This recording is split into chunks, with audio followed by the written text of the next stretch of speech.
Let's watch a Disney Channel movie. Hello everyone and welcome back to my pop culture podcast. So as I talked about on my TikTok at Pop Culture Queen 99, I've decided to just do Disney Channel original movies for my podcast. So we're gonna literally watch 3 DCOMs a week and I'm gonna come on here and I'm gonna talk about them. So I've decided to watch all the DCOMs available to me through Disney Plus. So there are some that aren't available, so I will not be able to do those. They're not really ones that people probably really care about. Like the first one ever, Under Wraps, was not available. There is a remake of Under Wraps. And I had actually seen the original Under Wraps, so I was kind of disappointed that it wasn't on there because I wanted to compare and contrast the original to the new one, but I don't remember it well enough from my past time watching it many years ago, so I guess we won't get to do that. Anyway, moving on. So for this week, the first 3 movies were You Lucky Dog, Brink, and Halloween Town, but I decided to save Halloween Town for later because I do love those movies, and I watch them every year for Halloween anyway, and I know there's a lot of DCOMs watching only 3 a week. I'll probably still be doing this by Halloween. So we'll do all the Halloween Town ones for Halloween. Some week in October, probably the first one. And I might do commentary on those. We shall see. So I skipped it and went on the next one, which was Xenon. So let's get into the discussion. And also on my Pop Culture Queen 99 TikTok, I also did an entire narration commentary thing on Xenon already. That's already up. If you want to go check it out. My iPad's on the charger. So sorry if I'm bending way over here to look. I'm gonna try to read it and then come back over here so you guys can not have to see me bending down all the time. So yeah, You Lucky Dog. So Jack Morgan is a dog therapist, and when he was a young kid, he had this gift that he no longer seems to have. But one day he is basically about to be fired for life, whatever. They're gonna get rid of him because he does a terrible job of doing something. I can't remember what he did wrong, but this old man comes in right before he's gotta move out and get everything out or whatever, and he brings his dog in and the connection is back and he's able to actually read the dog's mind. It was a gift that he's had since he was a kid, but like I said, it went away. Now it's all of a sudden back with this dog, which is named Lucky. Now the old man actually dies. Sorry. And he leaves everything to the dog and not his own family members that are very upset about this. So his family members are like, okay, well, what can we do to get the money back? Because we want our money because it belongs to us. They're very spoiled, very rich. That's exactly why he didn't leave them the money in the first place. And so they want to do everything they can to get rid of Jack Morgan or the dog or whatever. They don't actually care. They just want the money. They have no care in the world how they get the money. They find out that they have to prove that he is incompetent, basically. He is mentally not okay, which is proving to be very easy to do because Jack Morgan, the dog therapist, is the trustee of the money, and the dog gets the money. I don't know if I said that, but the dog gets everything, including the money, and he's just the trustee that gets to speak for Lucky to get the purchases made because he's a human and obviously Lucky is a dog and Lucky can't talk. And so they quite often in this movie go shopping, which is really great. So anyway, the family members, they try to sabotage and do anything they can to prove that he is mentally not okay, which he looks like he's not whenever he is the dog. So it's kind of crazy. He ends up basically becoming the dog. There's a scene early in the movie when he first moves into the big mansion that the old man used to live in with the dog, because he has to live there to be there to take care of the dog's needs. The maids come in and they get scared off because he's completely acting like a dog, and it's weird. And so when he wakes up the next day, the car driver is there, and the car driver is the only one that believes him, I guess, and is the only one that doesn't think he's a complete nut job. or a nutcase and doesn't leave. And the great thing about this car driver is he's played by the ever so great late James Avery, who played Uncle Phil on The Fresh Prince of Bel-Air. This is another reason why I want to go back and watch DCOMs, is I want to see what crazy cast we will find in these movies. Now, I didn't recognize anybody else in this movie, but I recognized him immediately because how can you not? Look at him. But I was super excited because I was like, oh my god, I've never seen Uncle Phil in like anything else, so that's amazing. R.I.P. to James Avery. But anyway, so yeah, so eventually they realize that they can just take him to court, Jack Morgan, to prove that he's insane and he's not capable of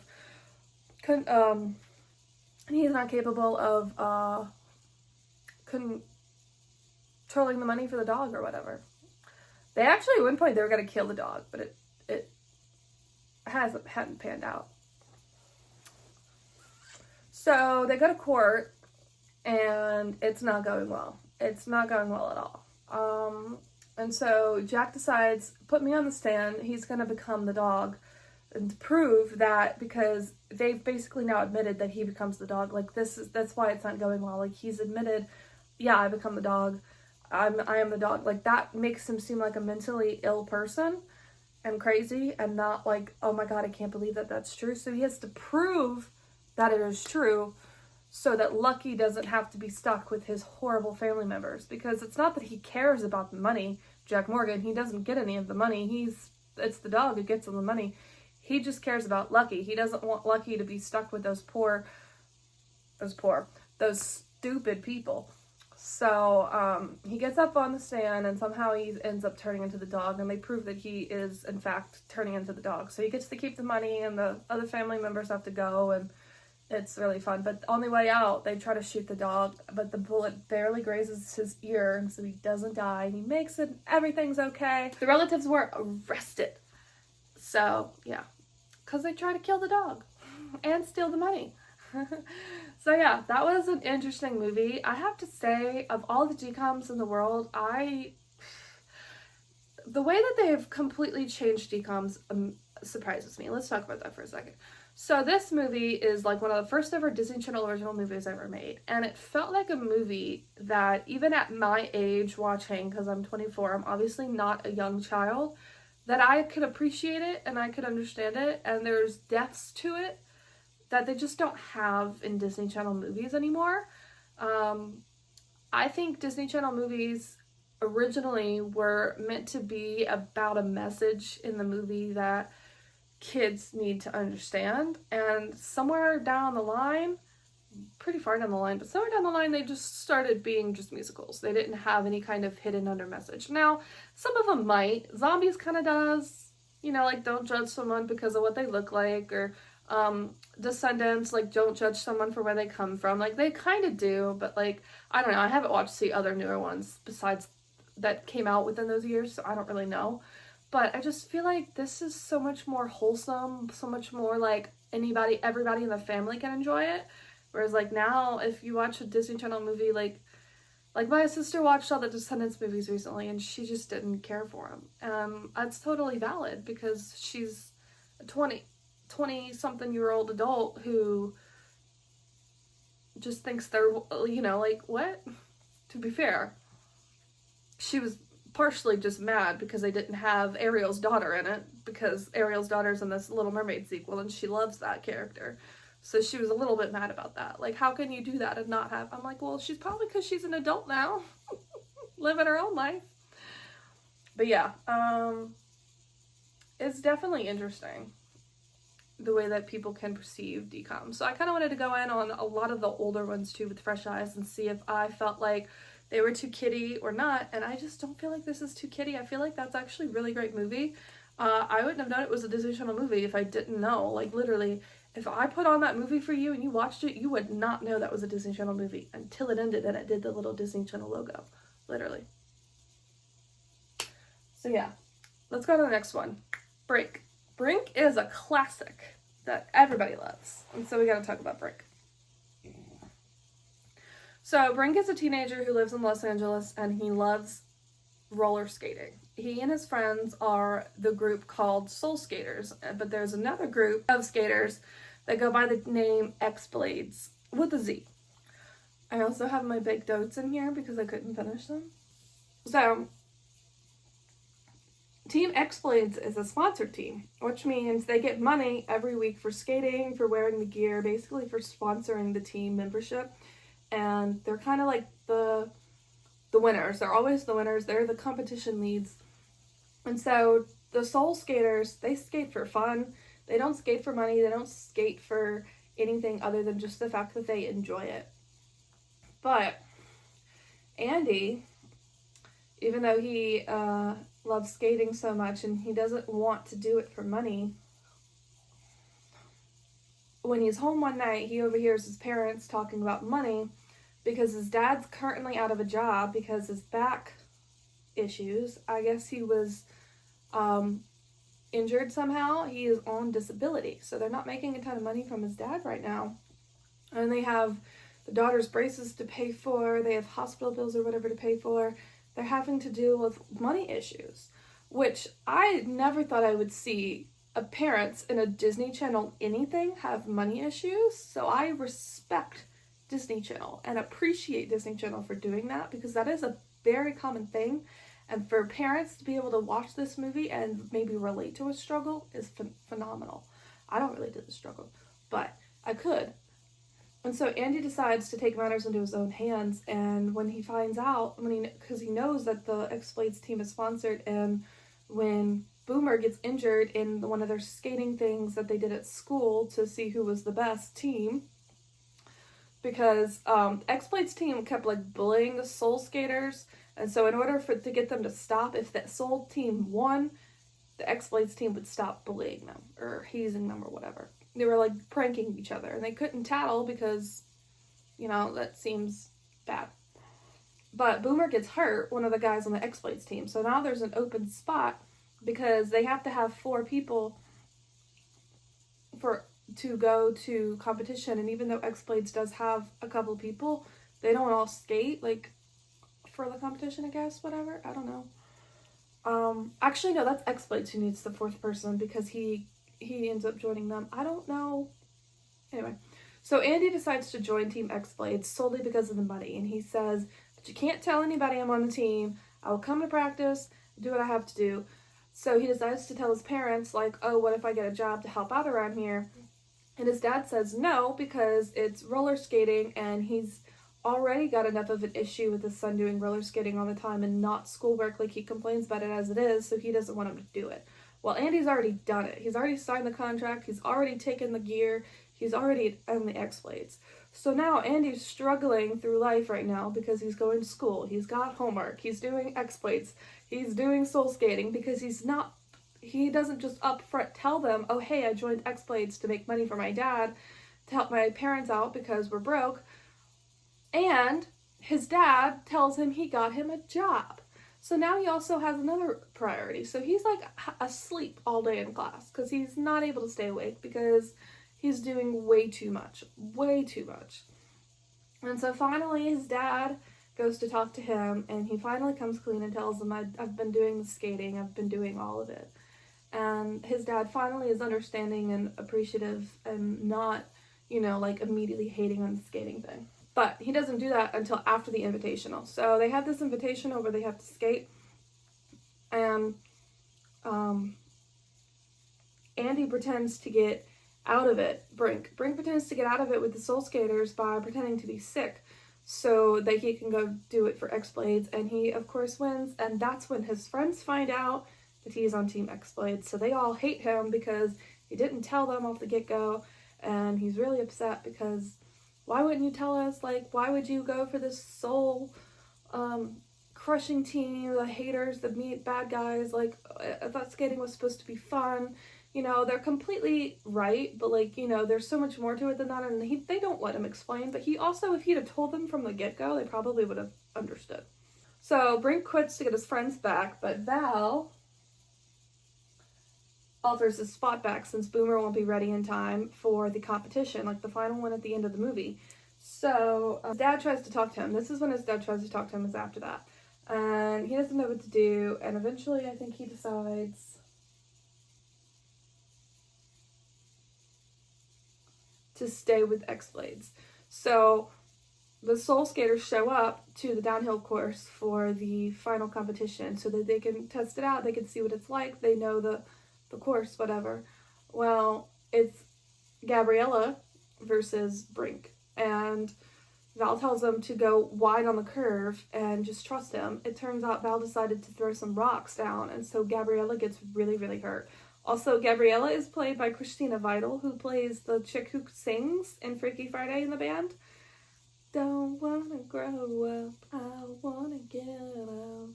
Hey, take me away. So that's fun.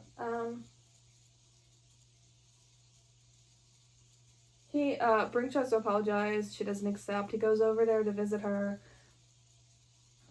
And she has this really great quote. You are defined by the company you keep and how well you keep it.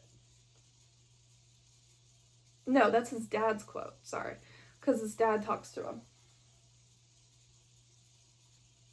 Because after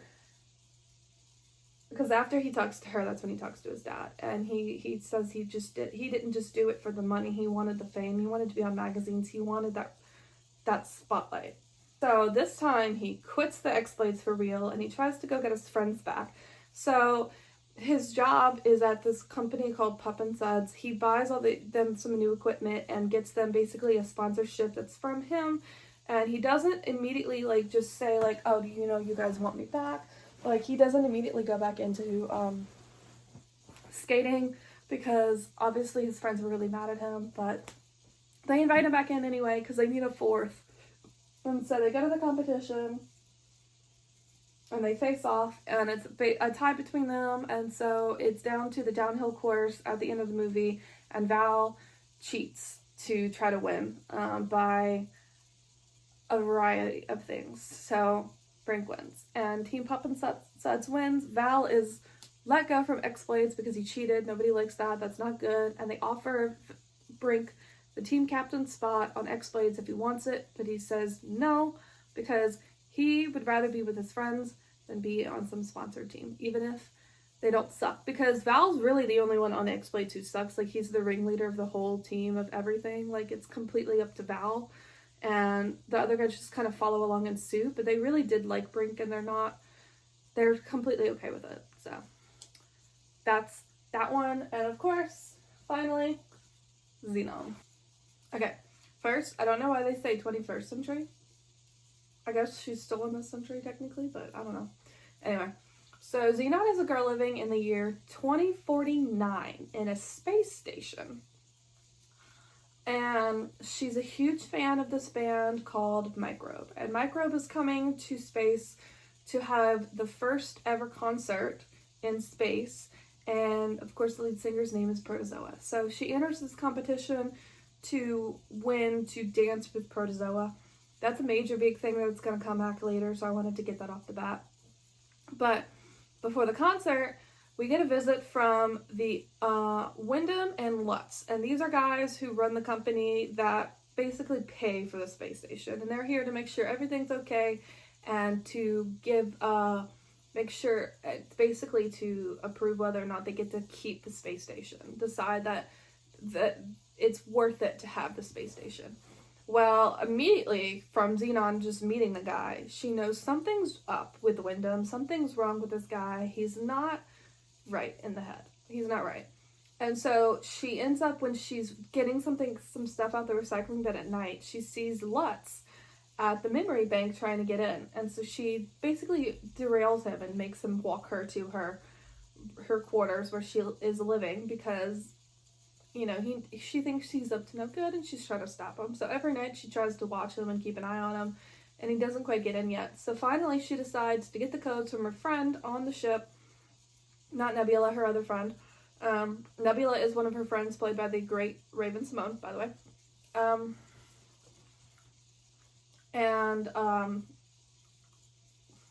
Nebula's her best friend. But his dad, the guy who's her friend who gets her the code, his dad has the code log book, whatever, so he can get all the codes.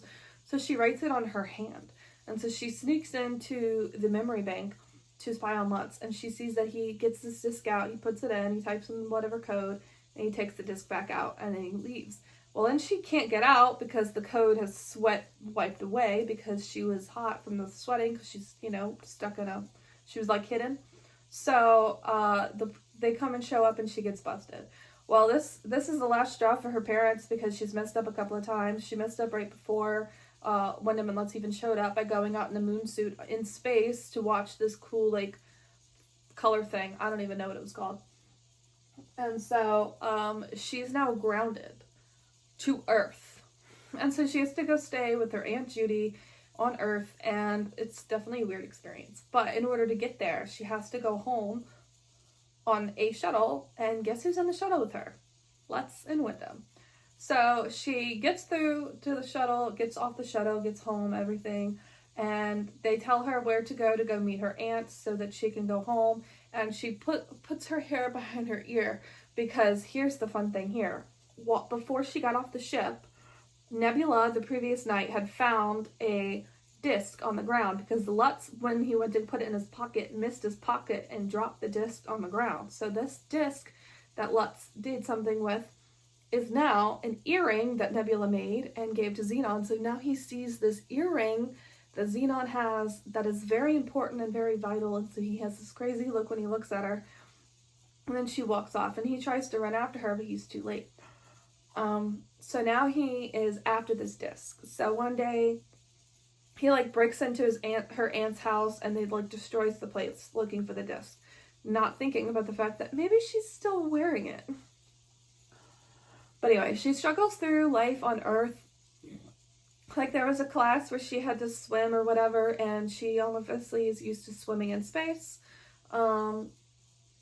She doesn't know how to ride a bike, like a real bike. She's used to stationary bikes, etc. But she does meet a couple friends, including Margie, who's kind of a jerk. But she also kind of gets a boyfriend named Greg, played by one of my favorite actors, really, Gregory Smith, who plays Ephraim Brown in Everwood. And he's now a director, and he's directed a lot of my favorite shows, so that's really cool.